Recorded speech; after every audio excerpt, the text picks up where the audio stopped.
नमस्ते दोस्तों, आप सभी का एक बार फिर से स्वागत है एक दिलचस्प यूट्यूब लेक्चर में लॉविटा पे।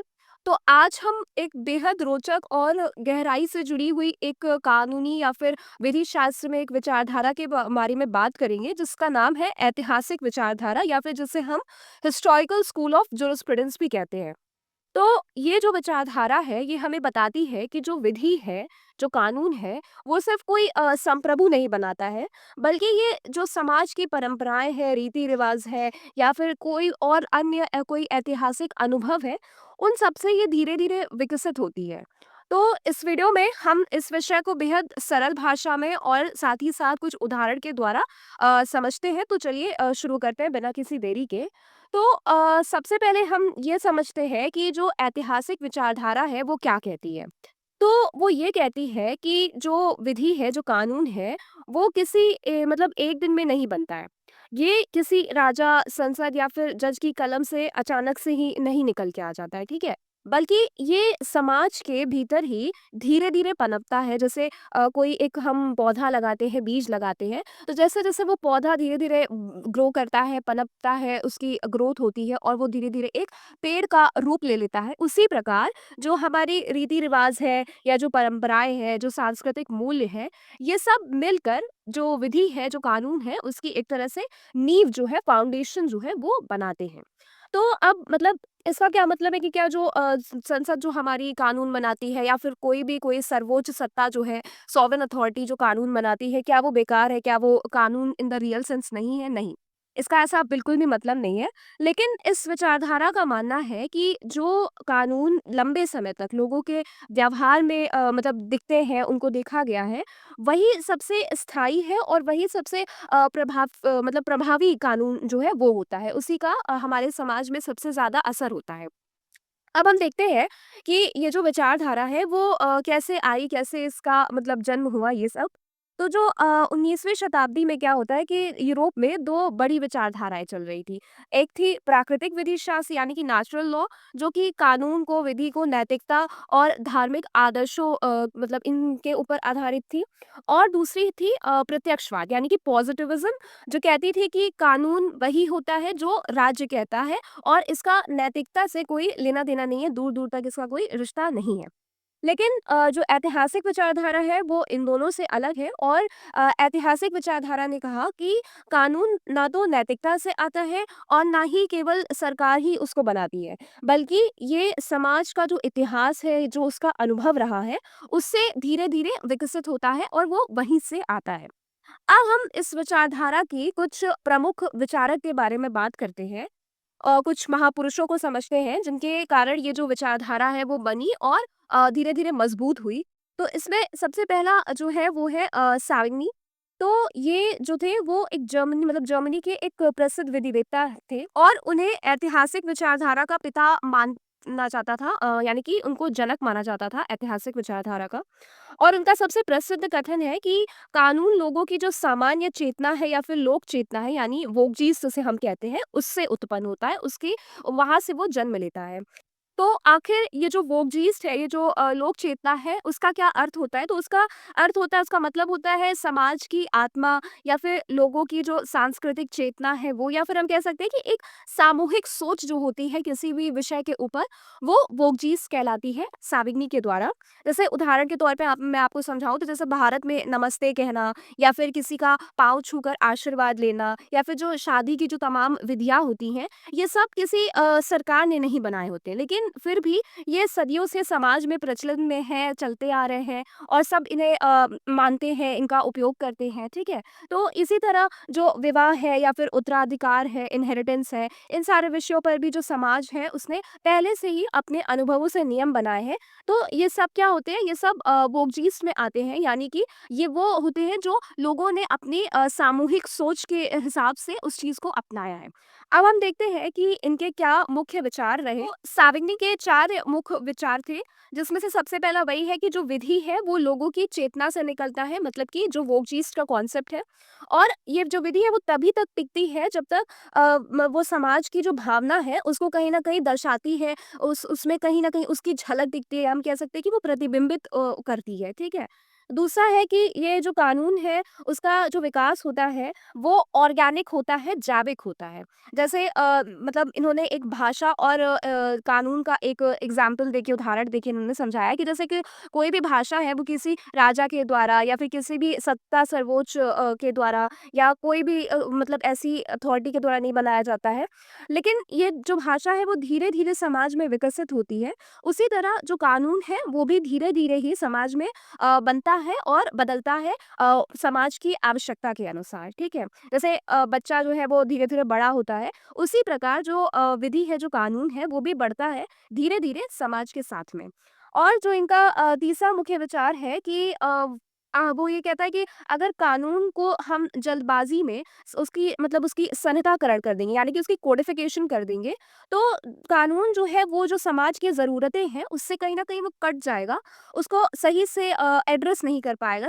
तो सावनी के अनुसार कानून को, विधि को बिना उसे पनपने का मौका दिए सिर्फ़ संहिताबद्ध कर देना, किसी किताब में जल्दी से बंद कर देना, लिख देना, ये उनके अनुसार बिल्कुल भी सही नहीं था। उसे स्वाभाविक रूप से विकसित होने का उन्हें मौका देना चाहिए, ठीक है?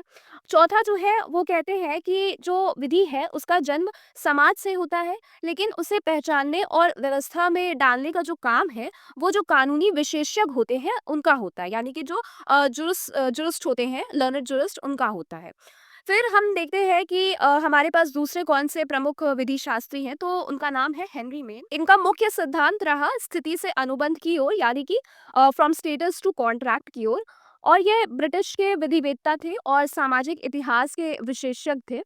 और इनका मतलब जो ये इन्होंने ये सिद्धांत दिया था स्थिति से अनुबंध की ओर, उसका मतलब है कि जो पहले का समाज था, ठीक है? उसमें जो मनुष्य होता था, आदमी होता था, उसकी जो स्थिति थी, स्टेटस मतलब वो उसके जन्म पे, जाति पे या फिर जो उसका परिवार है जिसमें उसने जन्म लिया है, उन सब के आधार से वो चीज़ तय होती थी, डिसाइड होती थी। लेकिन अब ऐसा नहीं है, अब जो हमारा आधुनिक समाज है, उसमें जो एक व्यक्ति है, वो खुद अपने अनुबंध यानी कि कॉन्ट्रैक्ट से ही अपने जो अधिकार हैं, अपने जो कर्तव्य हैं, जो भी राइट्स, लायबिलिटीज़ हैं, वो सब तय करता है, ठीक है? जैसे उदाहरण के तौर पे जैसे पहले यदि कोई किसान के घर में कोई बच्चा जो है वो किसान के घर अगर जन्म लेता है, तो उसका पेशा वहीं से तय हो जाता था। लेकिन आज आप पढ़ाई करके मतलब कोई भी व्यक्ति जो है वो पढ़ाई करके डॉक्टर बन सकता है, इंजीनियर बन सकता है। तो जो व्यक्ति है वो आज अपना जो भविष्य है, वो अपने फैसलों से ही बना लेता है, यानी कि कॉन्ट्रैक्ट से बना लेता है। आगे हेनरी मेन ने जो समाज है उसको 2 भागों में डिवाइड किया था, विभाजित किया था। पहला है स्थिर समाज, तो स्थिर समाज काफ़ी धीरे-धीरे बदलता है और ये परंपराओं पे आधारित होता है और इसका जो बदलाव होता है, उसका जो रेट होता है वो काफ़ी धीमा होता है। और वहीं दूसरा जो है वो है प्रगतिशील समाज, यानी कि प्रोग्रेसिव सोसाइटीज़।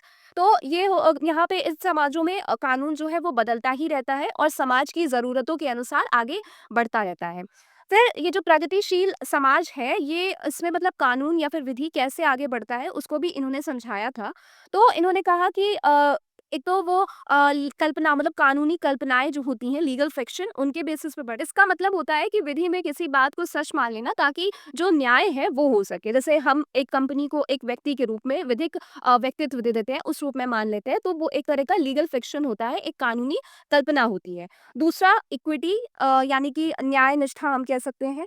इक्विटी का मतलब होता है कि जहाँ पे जो विधि है, अगर वो कम पड़ जा रही है, वो काफ़ी नहीं है, तो हम नैतिकता के आधार पर जो है वो फैसला किसी भी केस में दे सकते हैं। जैसे मान लीजिए कि कोई ज़मीन है और उसका असली मालिक वह है जो कि वर्षों से उसकी देखभाल कर रहा हो, ठीक है? अगर कोई कागज़ात मौजूद नहीं है और उसके ऊपर कोई केस आता है, तो हम इस बेसिस पे, इक्विटी के बेसिस पे हम इस केस को डिसाइड कर सकते हैं।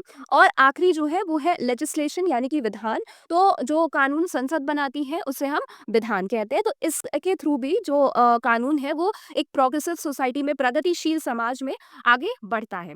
और फिर मेन ने जो ये कानून थे, कानून का विकास मतलब उनको 4 चरणों में जो है वो विभाजित किया, बाँटा।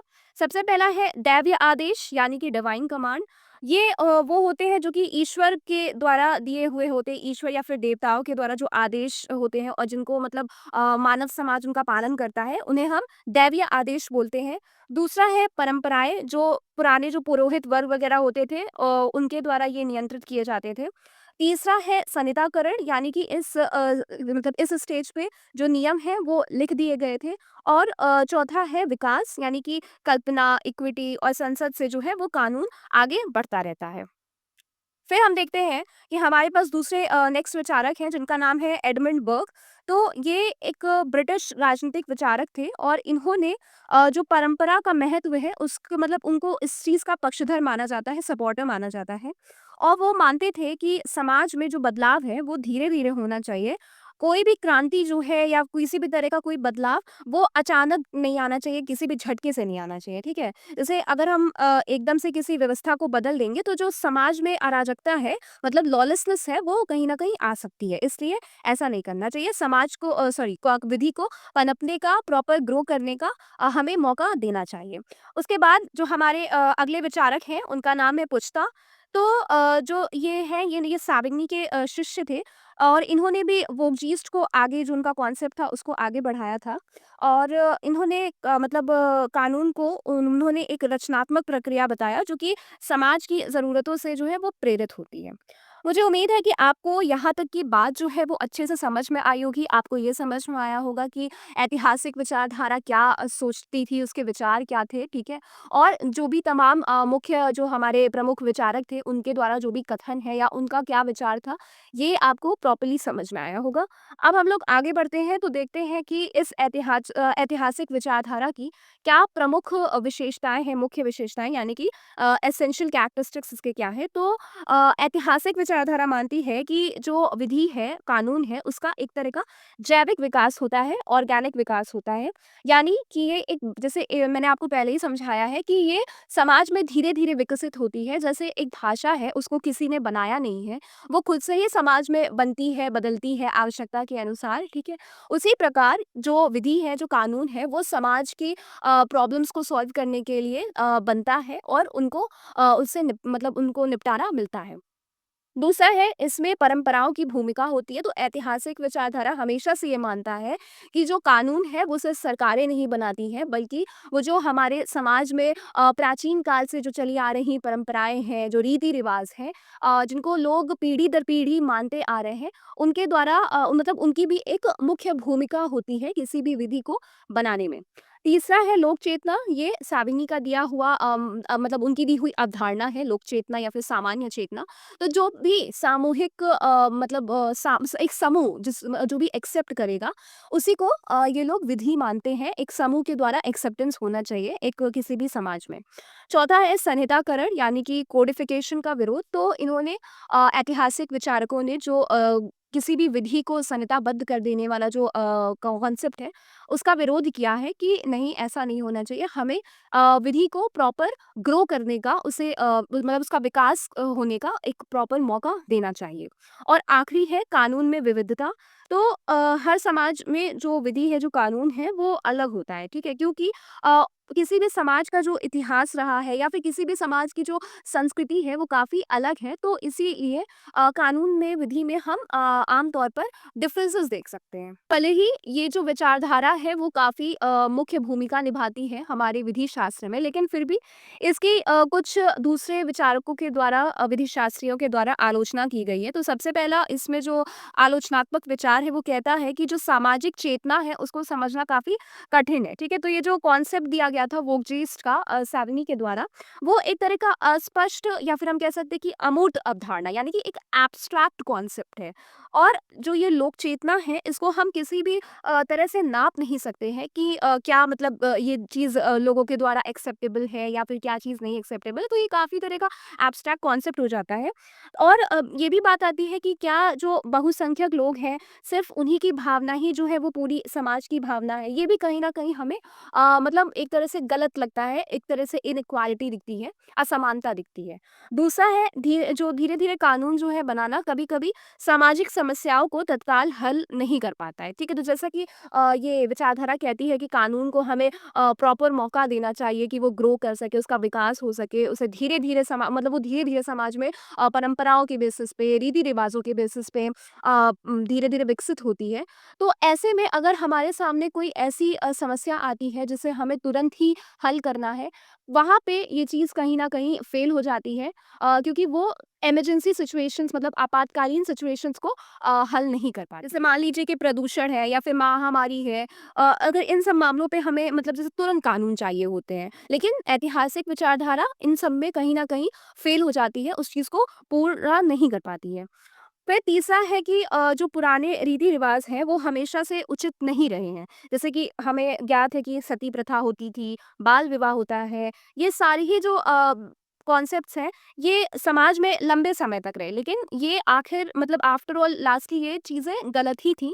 तो ज़रूरी नहीं है कि जो भी रीति-रिवाज़ चले आ रहे हैं पीढ़ी दर पीढ़ी, वो सही ही हों, ऐसा बिल्कुल भी सही नहीं है। फिर चौथा है कि जो ये अल्पसंख्यकों के जो अधिकार हैं, उनकी उपेक्षा करता है ये विचारधारा, और अगर सिर्फ़ बहुसंख्यकों की जो भावना है, वही कानून बनाएगी, तो जो अल्पसंख्यक हैं, उनके साथ कहीं न कहीं अन्याय हो सकता है। और आखिरी है कि जो सामाजिक, आर्थिक या फिर जो राजनीतिक प्रभाव हैं, उनको ये विचारधारा उनको अनदेखा कर देती है।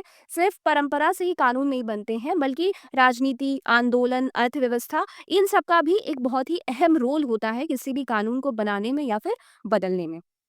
तो इन सब डिस्कशन से, इन सब मतलब विश्लेषण से हमने क्या सीखा, क्या निष्कर्ष निकलता है? तो वो ये निकलता है कि जो ऐतिहासिक विचारधारा है, उसने ये बताया कि जो विधि है, वो कोई बना हुआ ढाँचा नहीं है, बल्कि ये समाज में जड़े हुए या फिर जमाई हुई जीवित प्रक्रिया है। ये विचारधारा हमें कानून के मूल, समाज के योगदान और जो परंपराओं की भूमिका है, उससे मतलब हमें अवगत कराती है, उसको समझने में हमारी मदद करती है। हालाँकि ये जो विचारधारा पूरी तरह से जो हमारी आधुनिक ज़रूरतें हैं, उसको पूरा नहीं करती है। फिर भी हमें ये समझने में मदद करती है कि जो आज का कानून है, वो कैसे बना है और उसके पीछे का रीज़न क्या है, तर्क क्या है, आखिर वो क्यों बना है। ठीक है? तो धन्यवाद दोस्तों, अगर ये वीडियो आपको अच्छी लगी हो तो आप ज़रूर इसे लाइक करें, शेयर करें और सब्सक्राइब करें। तब तक के लिए धन्यवाद, और मिलते हैं अगले वीडियो में, उसमें हम बात करेंगे किसी दूसरी विचारधारा के बारे में।